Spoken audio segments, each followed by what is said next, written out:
Обширные белоснежные пространства, скрывающие просторы континента под толстым покровом льда, пронизывает режущий морозный ветер, который словно живой вечно дышит и шевелит крошечные снежинки, создавая постоянный шорох и завывание.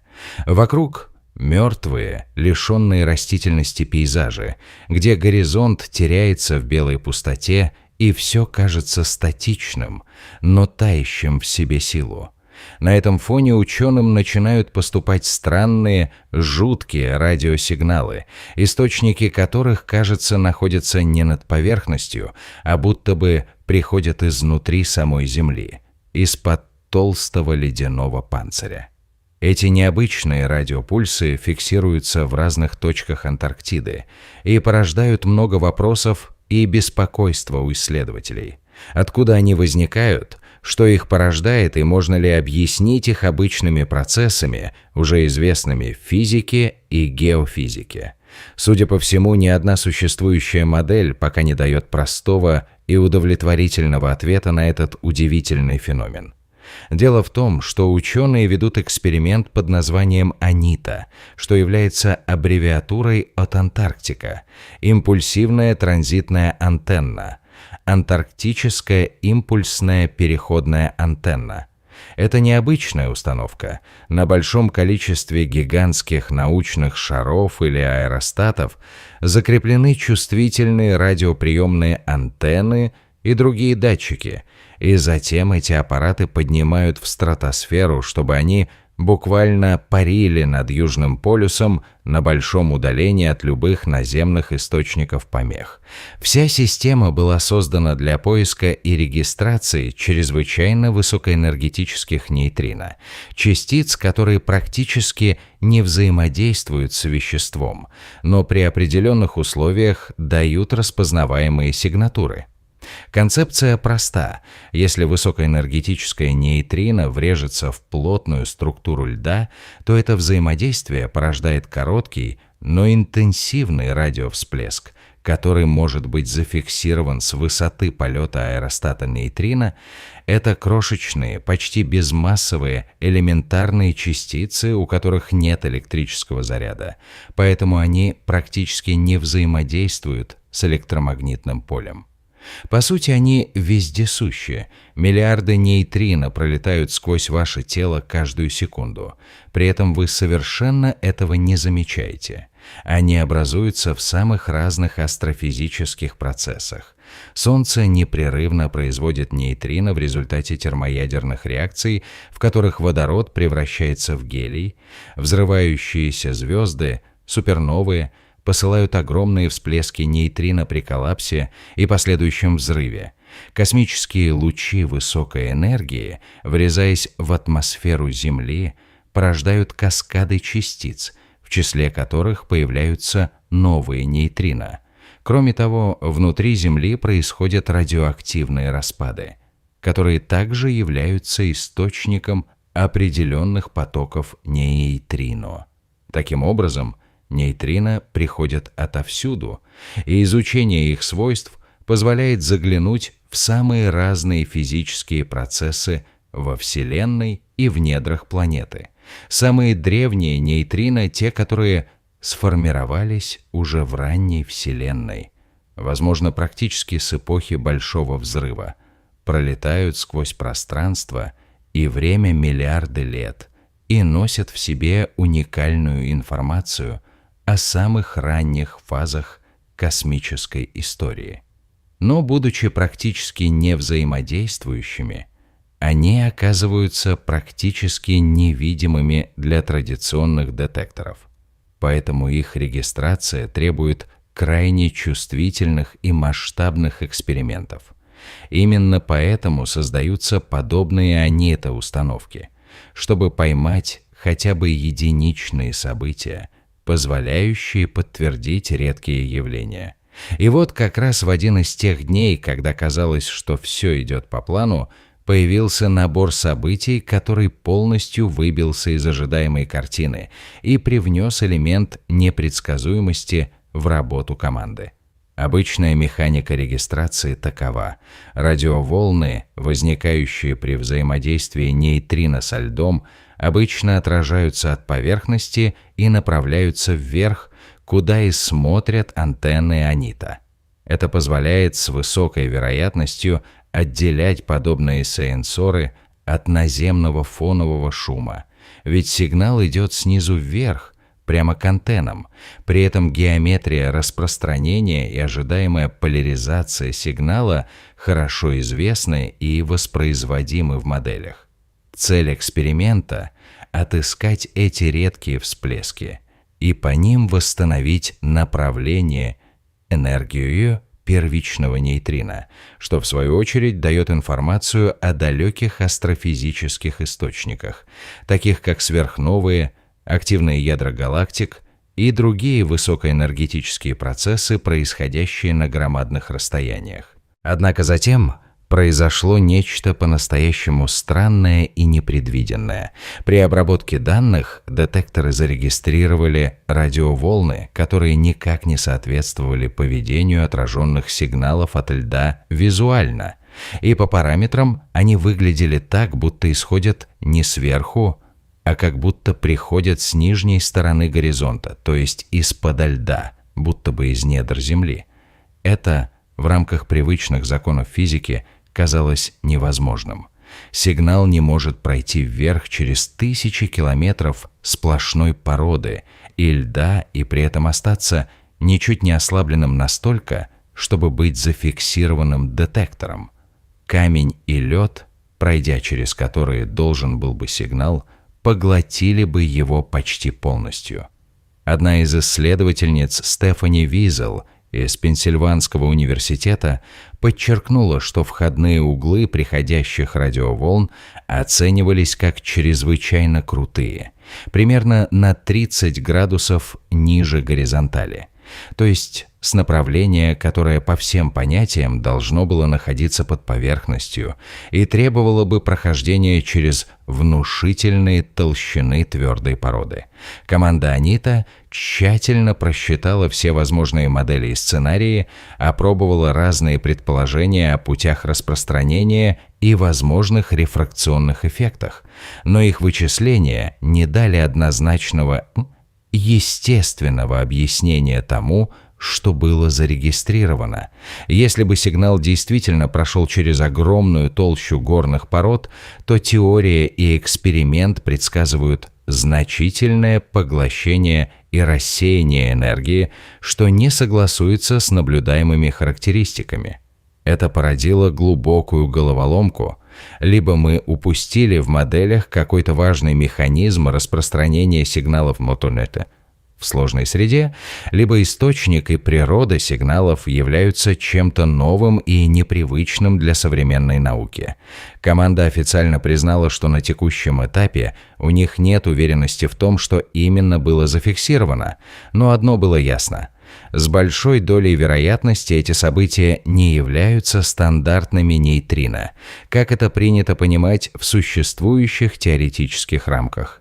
Если же ученым все-таки удастся не просто обнаружить отдельные события, но и проследить траектории и определить, откуда именно приходят эти причудливые и сверхбыстрые частицы, перед человечеством откроется огромный пласт информации о Вселенной, недоступный даже самым большим и дорогостоящим оптическим и радиотелескопом нейтрино, двигаясь почти со скоростью света и практически не сталкиваясь с веществом, способны донести ненарушенные сигналы о процессах, произошедших на расстояниях в миллионы и миллиарды световых лет.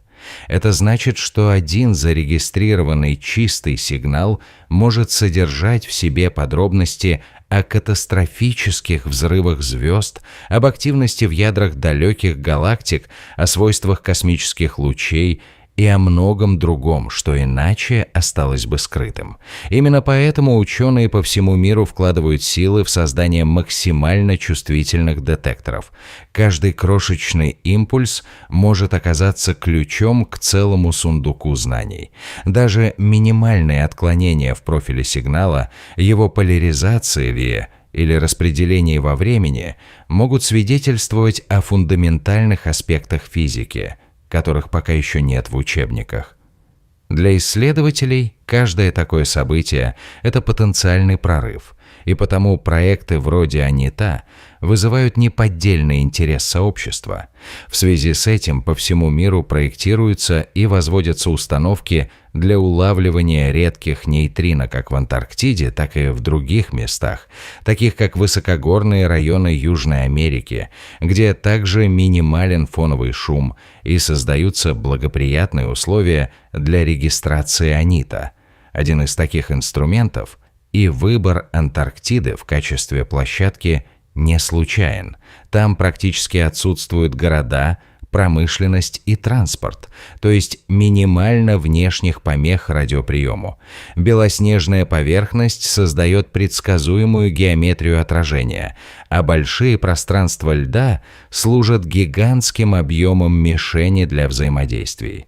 Технически установка представляет собой кластер антенн, надежно закрепленных на гигантском аэростате, который поднимают на десятки километров вагонов выше поверхности, где атмосфера разреженнее и наилучшие условия для приема слабых радиовсплесков. Команда «Анита» поступила методично. Сначала они объединили и пересмотрели все данные, полученные за серию полетов аэростатов. Затем провели массовые компьютерные симуляции каскадов, моделируя поведение космических лучей и нейтрино на множестве возможных сценариев, чтобы отфильтровать известные фоновые явления и исключить ложные триггеры. После этого результаты были сверены с независимыми наблюдениями других крупных детекторов, например, IceCube, гигантской системой фотодетекторов, вмонтированной в толщу антарктического льда, и обсерваторией Пьер-Аужер в Аргентине, ориентированной на исследование очень высокоэнергичных космических лучей. Смысл перекрестной проверки состоял в том, чтобы убедиться, что найденное явление не локально и не является артефактом именно «Анита». И вот что показали эти перекрестные проверки. Все еще ничего подобного не фиксировалось. Ни IceCube, ни Пьер-Аужер не зарегистрировали событий, которые могли бы служить аналогами или подтверждениями тех восходящих воздушных ливней, которые обнаружили при помощи «Анита». Отсутствие подтверждений со стороны других установок существенно осложнило интерпретацию и заставило ученых признать ситуацию аномальной. Фактически это означало: мы видим нечто, но не можем отнести это к известным явлениям и не получили подтверждения от независимых опорных операций. Это и стало основанием для осторожного, но однозначного вывода. Наблюдаемые импульсы не соответствуют ожидаемому поведению обычных нейтрино. Визел и ее коллеги подчеркивают, что такие несоответствия могут иметь множество объяснений, и некоторые из высказанных гипотез действительно затрагивают глубинные вопросы физики. Одни выдвигали идею, что это может указывать на некую новую физику, процессы которой пока не включены в стандартную модель. Другие предлагали связь с темной материей, невидимой субстанцией, которая, по современным оценкам, составляет значительную часть массы Вселенной и играет ключевую роль в формировании и динамике галактик. Темная материя остается одной из крупнейших загадок современной науки. Мы знаем о ее гравитационном влиянии, но не знаем ее природы и состава, и потому любое новое наблюдение, которое можно связать с темной материей, вызывает немедленный интерес.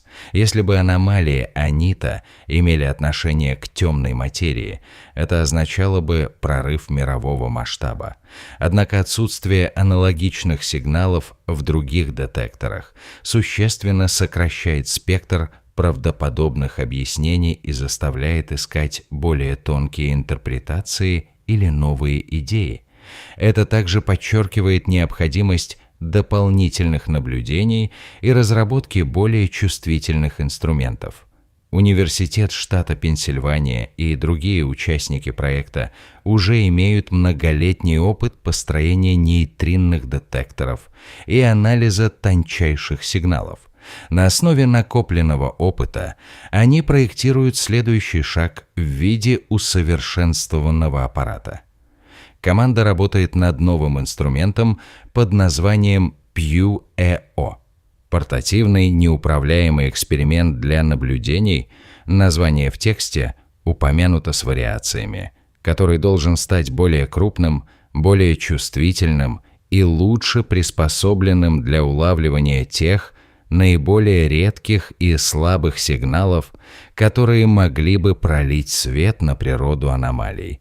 PUEO будет обладать улучшенными приемниками, более строгой системной калибровкой и расширенной возможностью различения фоновых помех, что значительно увеличит шансы поймать и уточнить характеристики подобных необычных импульсов.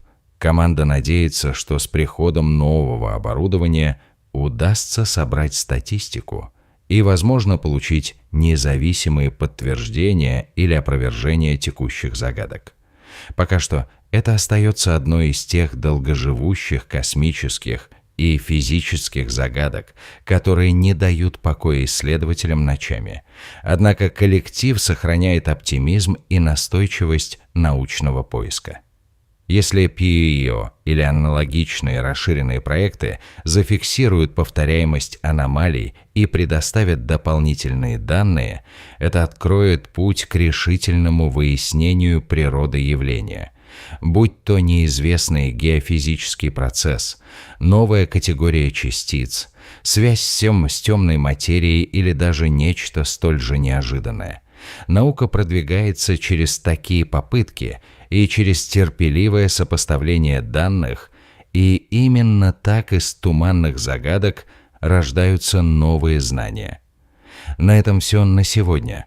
Если вы удовлетворили свой любопытный интерес и получили ответы на свои вопросы, поставьте лайк этому материалу и поделитесь им с друзьями, чтобы поддержать научные дискуссии и распространение знаний.